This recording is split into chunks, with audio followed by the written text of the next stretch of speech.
The Crystal Cave by Mary Stewart, Book 3, The Wolf, 12.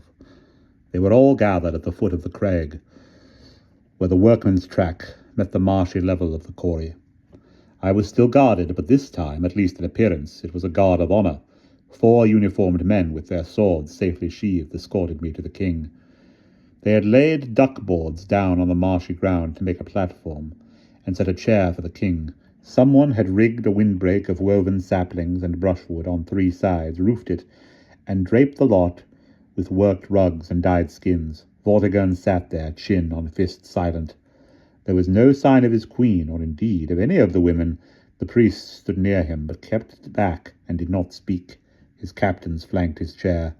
The sun was setting behind the impoverished pavilion in a splash of scarlet. It must have rained again that day. The grass was sodden, every blade heavy with drops. The familiar slate-grey clouds, furled and unfurled, slowly across the sunset. I was led forward.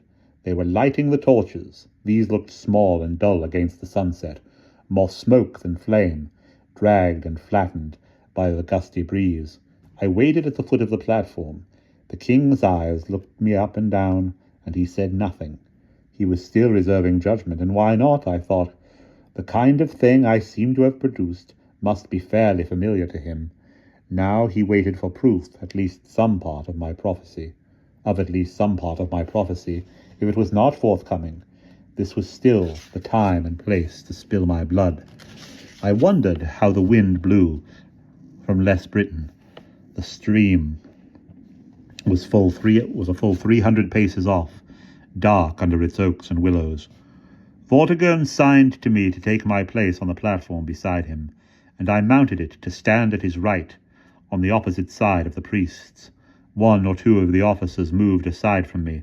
Their faces were wooden, and they did not look at me, but I saw the crossed fingers and thought, dragon or no dragon, I can manage these.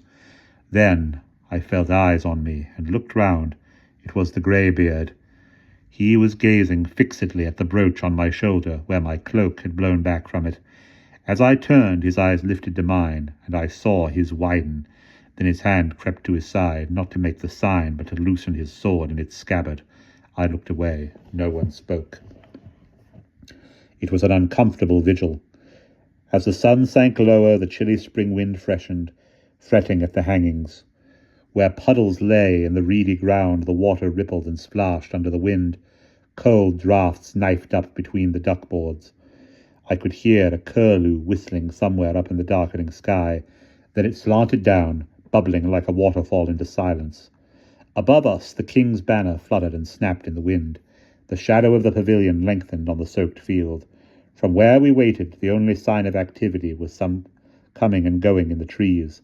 The last rays of the sun, level and red, shone full on the west face of the king's fort, lighting up the head of the crag, crowned with the wrecked wall. No workmen were visible there. They must all be in the cave and the adit. Relays of boys ran across and back with reports of progress. The pumps were working well and gaining on the water. The level had sunk 2 spans in the last hour. If my Lord King would have patience. The pumps had jammed, but the engineers were working on them, and meanwhile the men had rigged a windlass and were passing buckets. All was well again. The pumps were going now, and the level was dropping sharply. You could see the bottom, they thought. It was 2 full hours of chill, numb waiting, and it was almost dark before lights came down the track, and with them the crowd of workmen. They came fast but deliberately, not like frightened men, and even before they came close enough to be clearly seen, I knew what they had found. Their leaders halted a yard from the platform, and as the others came crowding up, I felt my guards move closer. There were soldiers with the workmen. The captain stepped forward, saluting. "The pool is empty?" asked Vortigern. "Yes, sir." "And what lies beneath?" The officer paused. He should have been a bard. He need not have paused to gather eyes. They were all on him already. A gust of wind, sudden and stronger than before, tore his cloak to one side with a crack like a whip, and rocked the frame of the pavilion. A bird flew overhead, tumbling along the wind. Not a merlin, not a knight, only a rook scudding late home. There's nothing beneath the pool, sir. His voice was neutral, carefully official, but I heard a mutter go through the crowd like another surge of wind. Morgan was craning forward, his eyes bright as a vulture's, but I could see he did not dare to speak until he saw which way the king's mind was bending.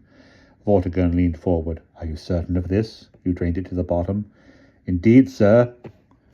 He signed to the men behind him, and 3 or 4 of them stepped forward to tip a clutter of objects in front of the platform.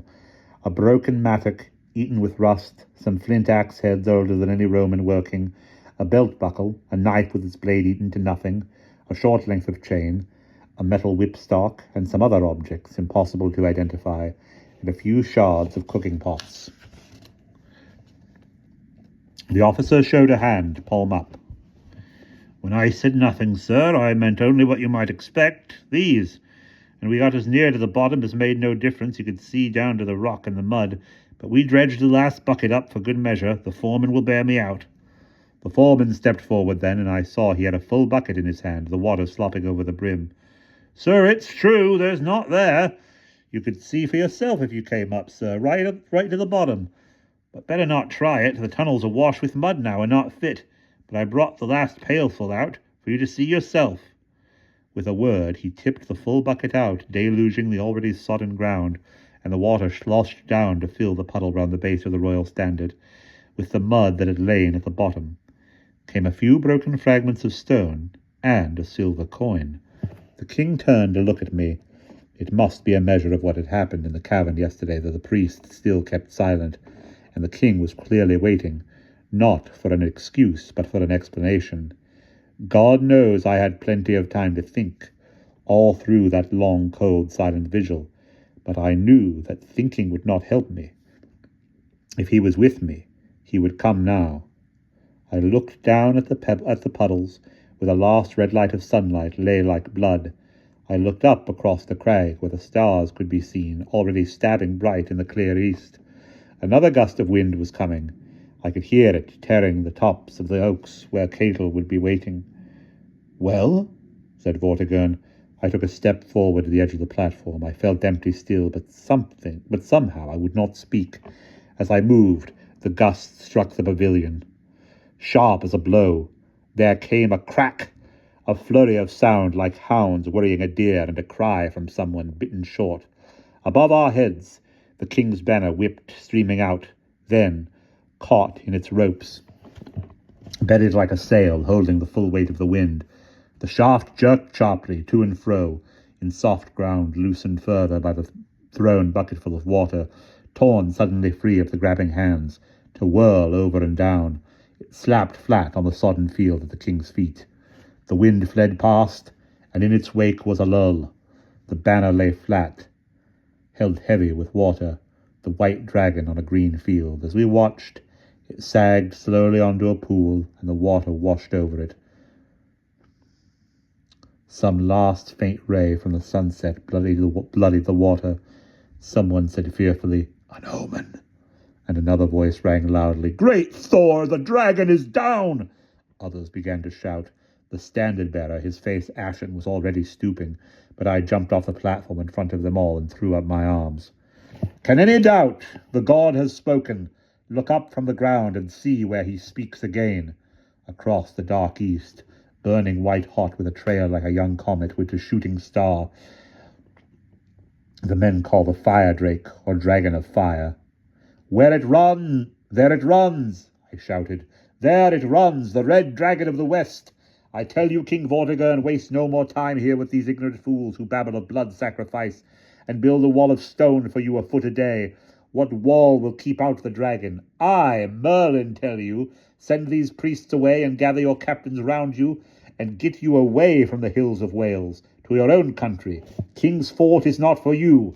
You have seen the red dragon come tonight, and the white dragon lay beneath him, and by God you have seen the truth. Take warning. Strike your tents now, and go to your own country, and watch your borders, lest the dragon follow you and burn you out. You brought me here to speak, and I have spoken. I tell you, the dragon is here." The king was on his feet, and the men were shouting. I pulled the black cloak round me, and without hurrying turned away through the crowd of workmen and soldiers that milled round the foot of the platform. They did not try to stop me. They would, as soon, I suppose, have touched a poisonous snake. Behind me, through the hubbub, I heard Morgan's voice, and thought for a moment they were coming after me, but then men crowded off the platform and began thrusting their way through the mob of workmen on their way back to the encampment.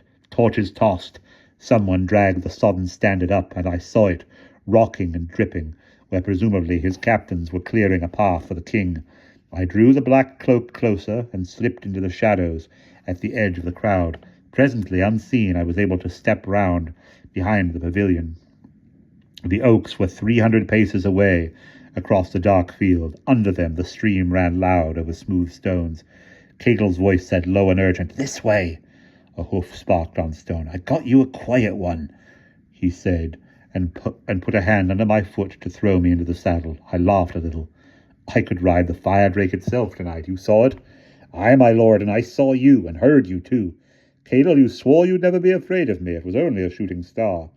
"But it came when it came." "Yes, and now we'd better go while we can. Timing is all that matters, Cadle." "You shouldn't laugh at it, Master Merlin." "By the god," I said, "I'm not laughing." The horses pushed out from under the dripping trees and went at a swift canter across the ridge. To our right, a wooded hill blocked out the west. Ahead was a narrow neck of valley between hill and river. "Will they come after you?" "I doubt it." But as we kicked the beasts into a gallop between ridge and river, a horseman loomed, and our horses swerved and shied. Cadle's beast jumped forward under the spur. Iron rasped. A voice vaguely familiar said clearly, "Put up, friend." The horses stamped and blew. I saw Cadle's hand on the other's rein. He sat quietly. "Whose friend?" "Ambrosius." I said, "Wait, Cadle, it's the greybeard. Your name, sir, and your business with me?" He cleared his throat harshly. "Dolores is my name, of Cornwall." I saw Cadle's movement of surprise, and heard the bit's jingle. He still had hold of the other's rein, and the drawn dagger gleamed. The old warrior sat unmoving.